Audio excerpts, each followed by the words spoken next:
হ্যাঁ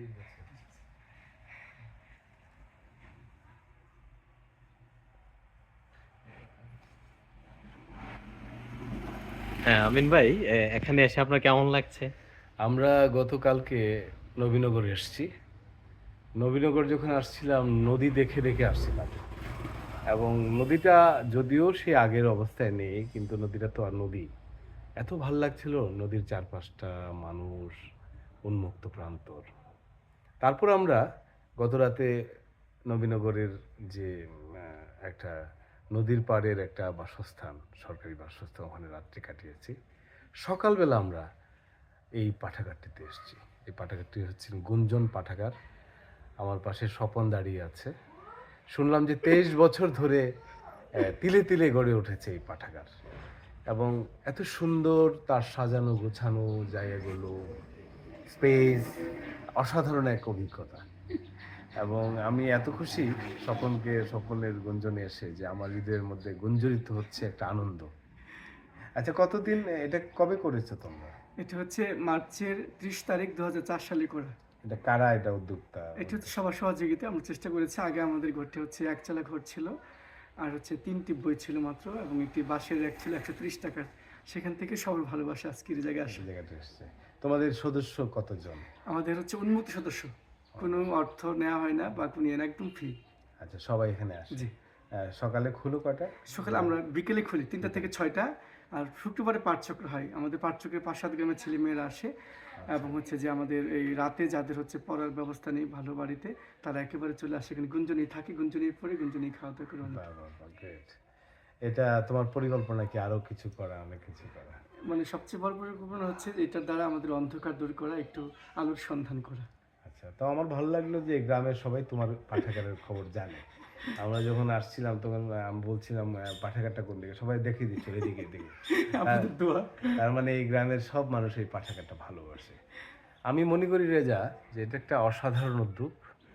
আমরা খুব স্বপ্ন দেখি বাংলাদেশের প্রতিটি গ্রামে, প্রতিটি পাড়ায় এরকম একটা গুঞ্জন পাঠাগারের মতো পাঠাগার হোক। কিন্তু আমিন ভাই, দুইটা বিষয়। একটা হলো, আমরা যখন গ্রামে পাঠাগার করার উদ্যোগ নিই তখন আমাদের বন্ধু বান্ধবরা বলে পাঠাগারে ওরা কি লাভ, কেউ তো আসবে না। এখন আমি ওই স্বপন ভাইয়ের কাছ থেকে এবং আপনার কাছ থেকে জানবো যে এই যে আমাদের বন্ধু বান্ধবরা বলে যে গ্রামে পাঠাগারে ওরা কি লাভ, কেউ তো পড়তে আসবে না, এখানে আপনার কথা কি? অভিজ্ঞতাটা কি তোমার? এখানে আমাদের একটা মানে আমাদেরকে অনেকেই বলে থাকে যে আমাদের বই হয়েছে, আমাদের বিল্ডিং হয়েছে, আমাদের দোতলা ভবন হয়েছে, এটাই বুঝি আমাদের প্রাপ্তি। কিন্তু আমি মনে করি একটি পাঠকের সবচেয়ে বড় প্রাপ্তি হচ্ছে পাঠক। এবং মিরাকেল বিষয় হচ্ছে আমাদের গুঞ্জনে প্রায় 24 ঘন্টায় পাঠক থাকে, মানে আচ্ছা, 1-2 জন তাহলে হলেও এই থাকে। এই অভিযোগটা যে আছে যে গ্রামে পাঠাগার করলে আচ্ছা, পাঠক আসবে না, তারা হচ্ছে করে দেখেনি, দূর থেকে অনুধাবন করছে, অনুমান করছে। অনুমান করছে। হ্যাঁ, এবং করলে আজকে পাঠক আসবে এরকম না, ধীরে ধীরে পাঠক তৈরি করতে হবে। আজকে যে ছেলেটা বই দেখতে আসবে, আগামীকাল সে বই পড়তে আসবে, এরপর দিন সে বই কিনতে আসবে, এরপর দিন সে লাইব্রেরি করতে আসবে। একটু সময় দিতে হবে। আমরা কি করি, খারাপ কাজগুলো দ্রুত করে ফেলতে পারি, কিন্তু ভালো কাজের জন্য সময় দিই না আমরা। এই সময় না দেওয়াটা আমাদের একটা অভিযোগ, একটা ঘাটতি আমি মনে করি। হ্যাঁ খুব ভালো। আমিন ভাই, এবং স্বপনকে আমি অনেক ধন্যবাদ জানাই।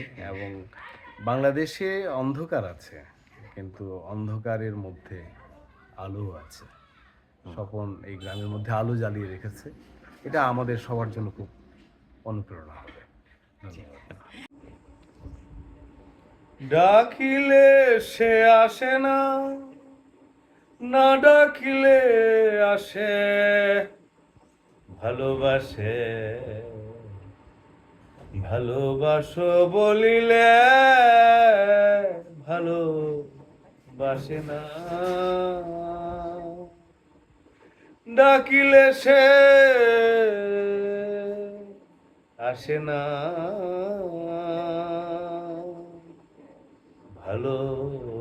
ভালোবাসে না, ভালোবাসে না।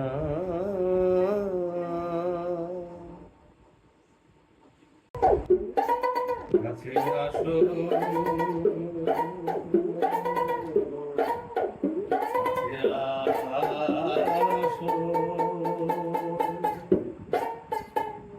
কাছে আসো রে বন্ধু, কাছে আসো, ভালোবাসো রে বন্ধু, ভালোবাসো, তারপরে চলে যা।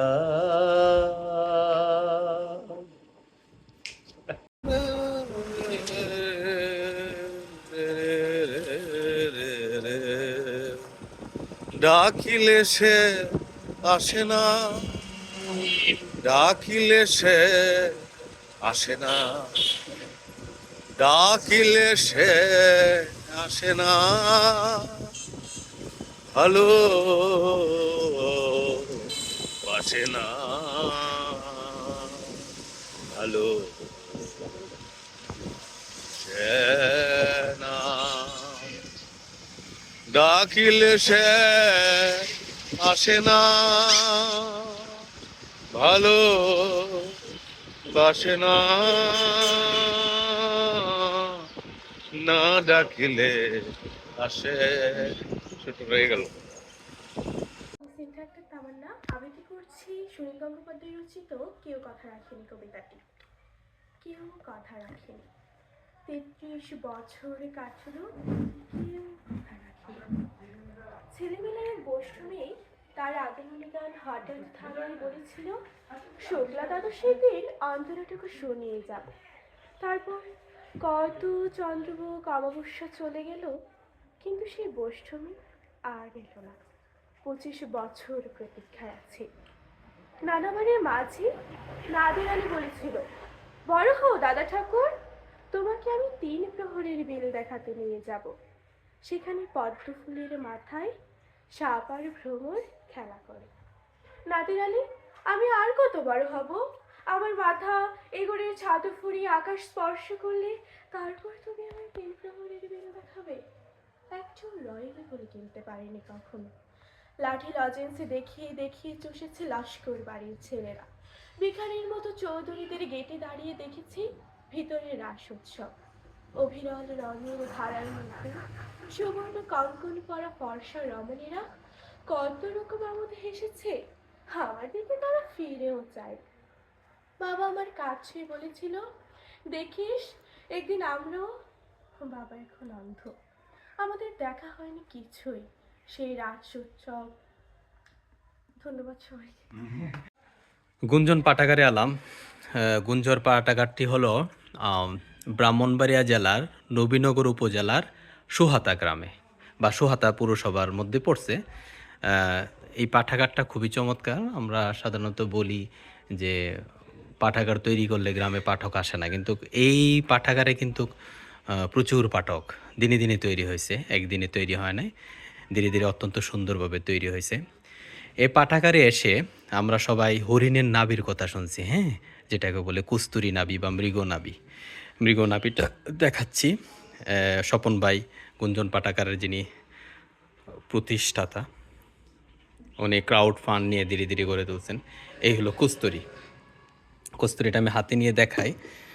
এই হলো কস্তুরী। অনেকের কস্তুরী দেখার সৌভাগ্য হয়নি। এই যে এখান থেকে কস্তুরীটা দেখতে পাবেন। এ হলো কস্তুরী। এই যে দেখেন, কস্তুরীটা আমার দেখা হয়েছিল অনেক আগে, 2005-06 সালে আমি কস্তুরী দেখছিলাম। ভেতরের অংশটাও দেখছিলাম। ভেতরে হলো কালো জিরার মতো। এটাকে প্রসেস করে নিলে এটার পারফিউম এত স্ট্রং, এই সারাটা রুম গন্ধে মোমো মোমো হো হো হো হো করে উঠবে, এত পারফিউম এটা শক্তিশালী। আর এটা এই কস্তুরীটা যদি কেউ খায় তার অনেক প্রকার প্রবলেম দূর হয়ে যায়। মানে এটা অনেক শক্তিবর্ধক।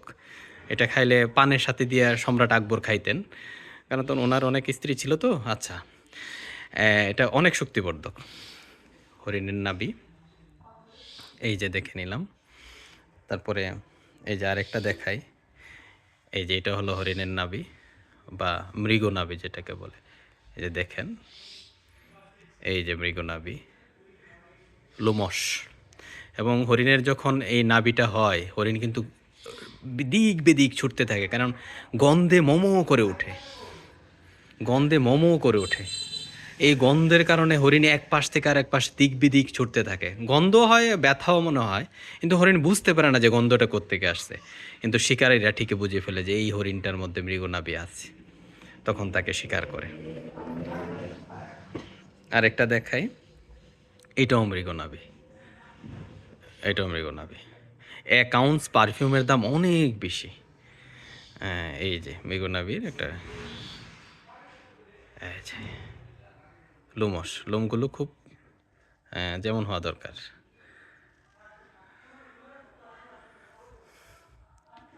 খুবই সুন্দর। এটা এটা হলো আর একটা মৃগনাভি। মৃগনাভিগুলো অনেক নকল পাওয়া যায়, অরিজিনালগুলো পাওয়া খুব কঠিন, তবে এটা অরিজিনাল। কেমনে বুঝলাম? আমি যেহেতু আগে অভিজ্ঞতা আছে, আমি ধরে বুঝতে পারি। এবং খুব শক্ত কিন্তু, মানে আমাদের যে নারকেল ইয়ে হয় না, যে কি যে বলে নারকেলের উপরের অংশ যেটা এমন শক্ত, ভেতরে হলো কালো জিরের মতো দানা দানা, এই যে খুবই শক্ত। তারপরে ছোট একটা মৃগনাভি দেখাই, এই হলো ছোট একটা মৃগনাভি, খুবই সুন্দর। এই যে আর এখানে এসে ব্রিটিশরা যে হুক্কাটা ব্যবহার করতো, ব্রিটিশরা তো হুক্কা খাইতো, এই যে ব্রিটিশদের হুক্কার একটা সিম্পল আমরা পাইলাম। এই যে ওনার কাছে নাকি বাঘের দাঁতও আছে। আচ্ছা যাক, এটা এখনও খুঁজে পাননি তাই দেখতে পাইনি। উনি এখানে একটা লুকো জাদুকর করার পরিকল্পনা করছে স্বপন ভাই। খুবই চমৎকার। এই যে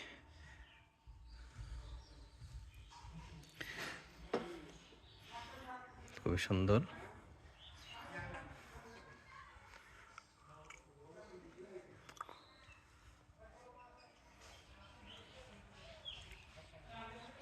এটা হলো সারাউন্ডিং পরিবেশ, সারাউন্ডিং পরিবেশটা ভালো, সুন্দর একটা পুকুর,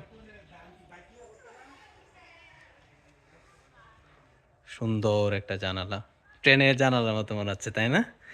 খুব ভালো লাগছে। এই যে ট্রেনে স্নিগ্ধাতে বসলে যেমন, বা এসিতে বসলে, ক্যাবিনে বসলে যেমন হয়, এমন একটা জানালা।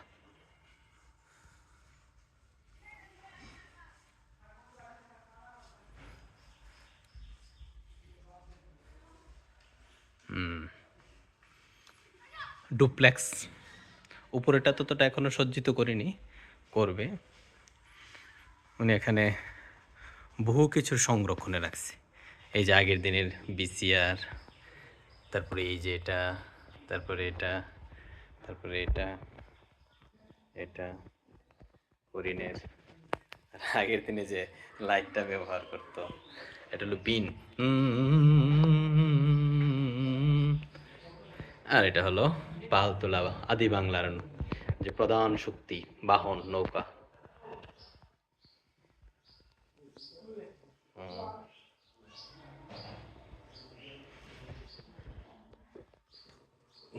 এটা যেমন হয় স্বর্ণমাপ্ত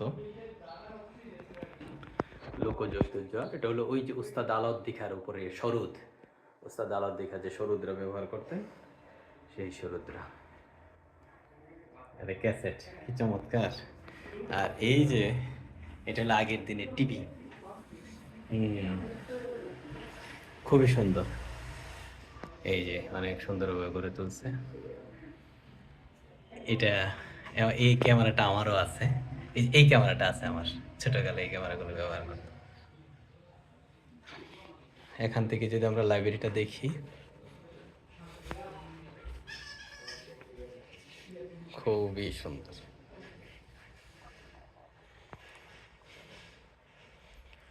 2004 সালের দিকে উনি এই স্বপন ভাই একটু আসেন।